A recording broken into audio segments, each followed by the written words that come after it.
Hi, my name is Diana Artene.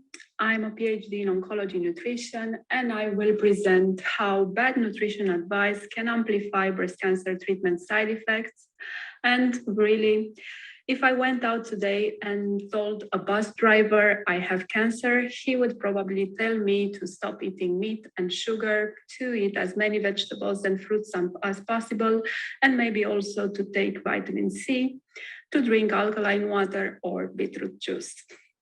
Or this is what most people seem to find common sense after a breast cancer diagnosis or any other cancer diagnosis for that matter.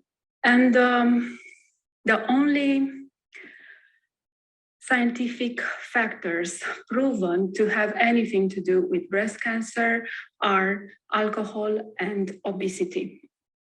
About alcohol, studies show that most patients keep consuming moderate amounts of alcohol, defined for women as 1 drink per day, equivalent with 15 milliliters of pure alcohol, and that 1 in 4 cancer patients meets the criteria for binge drinking, which is defined as more than 5 drinks per day in weekends, for example, regardless of not drinking anything throughout the week. And about obesity, studies and day-to-day clinical practice repeatedly show that 2 in 3 breast cancer patients gain weight during chemotherapy and never manage to lose it again. And that also a weight gain of more than 10% after diagnosis associates an increased risk of overall mortality in all categories of patients, but especially so in the young ones who are stressed and would do anything to get their life back. So today, I will advocate for moderation. If you excuse the vague technical term cancer that covers up so many diseases with different localizations, staging, and treatments, many patients would eat shit if they believe this would help them cure. And while most get lost and confused by the many conflicting information available online or provided by well-intended family and friends or by other patients, the first thing you should know and take into account as a healthcare professional is that the higher your own overall importance in the cancer treatment, the more the patient will take your nutritional advice to heart. And according to data, everyone has something to say about nutrition, as there are 7 billion undercover nutritionists on the planet, and some of them are healthcare professionals with no formal training and with no awareness of actual oncology nutrition guidelines. And while for other cancer types where the situation is a little better and oncology dietitians are called to provide professional nutrition advice, less than 2 in 10 breast cancer patients are referred to oncology dietitians. According to best practice, patients should receive professional nutritional advice from as early as diagnosis, but the majority either do not receive any nutritional guidelines whatsoever, either are told to take all sorts of dietary supplements, frequently without even considering patients' blood tests, histopathology, immunohistochemistry, or treatment stage, either are told to avoid entire category of foods based on personal opinions.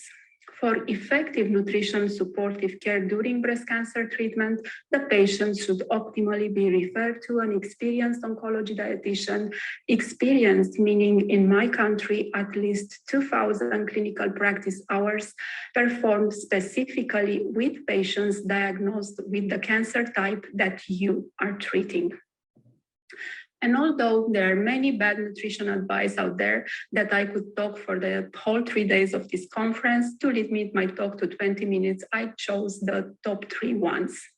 And these are: you can eat anything, don't eat animal protein, and load up on fruits and vegetables. And please feel free to read in my 4th book the many other ones. The first nutrition advice popular among people without nutritional training is that you can eat anything. And this is bad by consequences. Half of patients continuing to eat fast food while waiting for their chemotherapy, and the other half becoming raw vegans, fasting anemic saints. And of course, anyone can chew anything, but most healthcare professionals telling the breast cancer patients to eat anything would not allow their sick child with diarrhea to eat anything. If a clinical nutrition recommendation is offered even in such a basic case, then ignoring oncology nutrition deprives the patients of the information that might help her better cope with oncology treatment side effects. And leaving aside the fact that there are many animal proteins and many vegetal ones, after the intestinal digestion, the only difference between animal and vegetal proteins is that vegetal ones don't provide all essential amino acids. And if animal proteins would be carcinogenic, so would be combining vegetal protein recommendation to vegetarians to get all their essential amino acids. And we have scientific data showing that eating unprocessed white or red meat does not cause breast cancer. And we know from as early as 1952 that milk proteins have anti-carcinogenic effects and that consuming milk during oncology treatment is associated with better outcomes. And related to the estrogenic impact of milk in humans, it cannot be achieved as the amount of milk to be consumed in a day to achieve it is around 40,000 liters. The third one is to load up on fruits and vegetables. And this one is harder to stop as bad advice because we were educated to consider fruits and vegetables as far healthier and better than meat or dairy or eggs. But in oncology settings, this comparison can only stand tall against a reference system that clearly answers two questions: healthier for whom and better for what? And although fruits are healthy foods per se, we need to remember that the main substrate for de novo lipogenesis in the human body are carbohydrates and especially fructose. Thus, overeating fruits can generate steatosis, dyslipidemia, and insulin resistance, building up obesity, both in general population and in breast cancer patients alike. Now, I could talk all day about excessive vegetable intake in cancer patients, but in the interest of time, please know two things. First, humans are not cows. We do not have the digestive enzymes needed to digest cellulose. Thus, too much fiber can cause bloating and even constipation in sedentary patients with inadequate hydration. And second, many vegetables contain lots of nitrate that can block the sodium iodine importer of iodine-dependent cells deregulating their function. In our clinical practice, 1 in 4 patients with excessive vegetable intake developed de novo thyroid disease, gaining more weight after breast cancer diagnosis. What we need to understand is that overeating, whatever food, is stress-induced emotional eating, and it happens for emotional anesthesia. And like any other stress coping behavior, it gradually leads to tolerance, addiction, and decreased self-control. And what I want to stress is that 4 years ago, when I finished my PhD after working with more than 1,000 patients at the Oncology Institute in Bucharest, we understood the value of moderation. All we need is the patient to have complete meals eaten throughout the day, built on all categories of food with a bit of extra care to the way they are cooked. No dietary supplements unless objectively required by patient blood tests. We don't need any fasting, any detoxes or juicing. We want moderation, no extremes. But what moderation means for healthy people must be adjusted to the nutritional needs of the breast cancer patients in front of us, with her own age and comorbidities, and with the specific oncology treatment that she particularly needs. And 0.8 grams of proteins per kilogram of body weight, which is recommended for the general population, is insufficient to prevent sarcopenia in the setting of breast cancer. An intake of 1.5 grams is the appropriate target, but please mind that we're talking about higher daily intake of proteins as part of a Mediterranean diet, not about the ketogenic diet.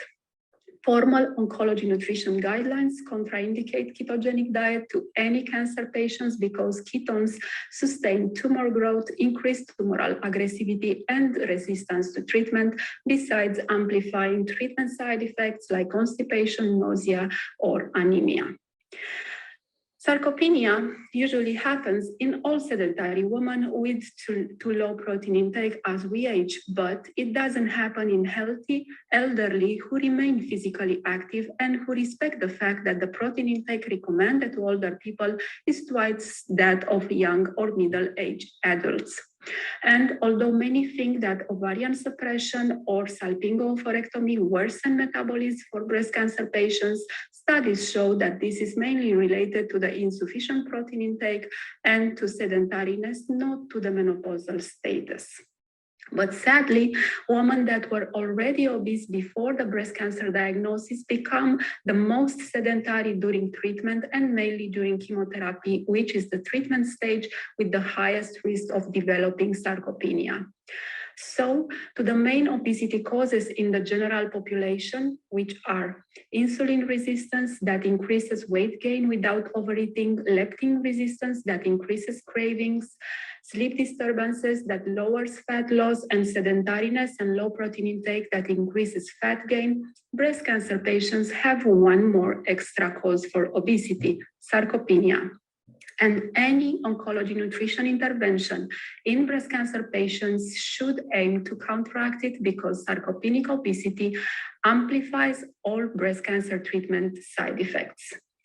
During chemotherapy, it associates worsened anemia, neuropathy, and cancer-related fatigue, and it also associates an increased risk of depression, breast cancer comorbidity that gradually makes the patients take less and less care of themselves. In elderly receiving trastuzumab, obesity is an independent risk factor for cardiac toxicity. Around surgery, it can lead to delayed wound healing, more infections, seroma, chronic pain, increased risk of implant loss, and more lymphedema.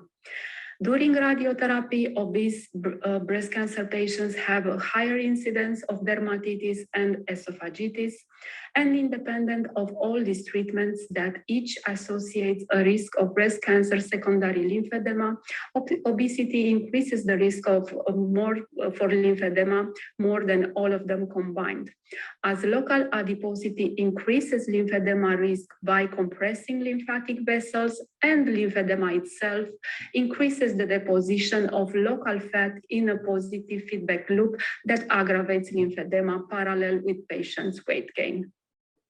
During antiestrogenic treatment, insufficient protein intake leads to osteosarcopenic obesity, which is worsened both by the consequent muscle fat infiltration associated with decreased muscle power and increased osteoclast activity, and by the very fact that vitamin D bioavailability is decreased in obese people independent of vitamin D supplementation, and it's only increasing back to normal when overall adiposity and hepatic steatosis decrease back to normal. What we consistently see in the current literature is that obesity worsens prognosis. Patients that gain weight after treatment having an increased risk of recurrence, breast cancer specific, and all-cause mortality risks. So what any healthcare professional advising a breast cancer patients on oncology nutrition should consider first and foremost is that the maintenance of a healthy metabolism throughout treatment depends on the daily protein muscle balance, which is what results from the ratio between the protein synthesis sustained by protein intake and by physical activity versus the protein breakdown increased during breast cancer treatment. In patients with insufficient protein intake and sedentariness, the decreased metabolism leads to increased adiposity while the patient weight remains constant in patients who do not overeat, and increased adiposity and weight gain in patients who do overeat. Thus, sarcopenic obesity can affect both normal weight and overweight or obese patients, and if untreated, it further snowballs into amplifying breast cancer treatment side effects. In the end, oncology nutrition efficacy depends on patient's compliance, so please allow your patient to do what she can with what she has. Do not advise the removal of whole categories of food, and please avoid extreme nutrition recommendations. Breast cancer treatment is a team sport. There is no diet, no special food, and no dietary supplement that can cure cancer, as malignant metabolism is far more complex than that. Oncology nutrition is supportive care, not treatment. So please recommend moderation.